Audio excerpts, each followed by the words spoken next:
Here's a story no one asked me to tell, but I'm going to tell it anyway. I was looking out the window yesterday at the beautiful snow that we were having here in New Orleans, and it was just so magnificent for us. And it just goes to show you how you stop appreciating things that you have all the time. And so I'm sure the people in the North were thinking, okay, who cares? But for us, it was once in a lifetime. Anyway, I was looking out the window and I recalled a story about 6 years ago. I was looking out the window of the old venue that we owned, which was a house that was built in 1790. And this particular window was the last remaining window of the original house.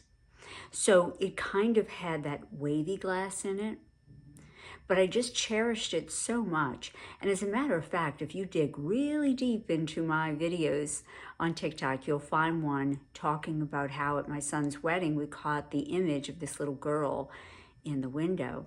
There were lots of spirits there, all of them really friendly. But I was looking out the window and I was watching a mother of a bride leaving. She had come for an appointment to book her daughter's wedding. And it was her second daughter's with us. And I remember her stopping by the door as she walked out, and she looked back at me and she said, "Jill, I just don't know what we would do if we ever came to this place and you weren't here." And all the years that I had it, 13 years that I had it, that was always a very warming kind of sentence for me. But on that day, it felt very different. And I knew that I had to change. And this is why. I'm looking out that window and thinking to myself, you're a wonderful person. And I'm so grateful for the business that you've given me now for a second time.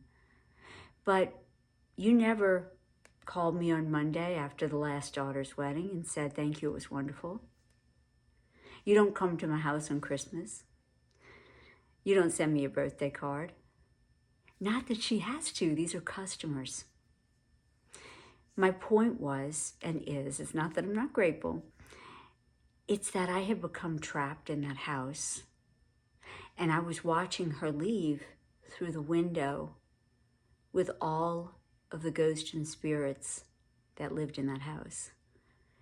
I felt as if I was becoming one of them, someone who gets trapped and never leaves. And at that very moment, it was such a turning point for me to know that I needed to go. I had other things in life that I needed to accomplish. And when I started telling people, I think I'm going to sell this venue, it's time for a new owner to shed their light on this and to have their family here, it was met with just such hostility, not from my own family, but for people all around who were like, oh, you've become known in the industry with this, and you make money from this, and how can you do this? It won't be the same without you.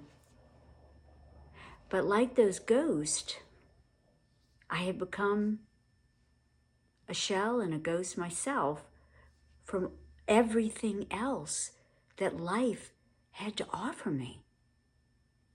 And so I'm going to ask you today, as you're looking out of whatever window to the outside, ask yourself, what am I missing? What am I hiding from inside this window? I thought y'all would like that. It's a little creepy, but it's a good lesson too, right? I hope you're having a wonderful day. Open that window and crawl on through.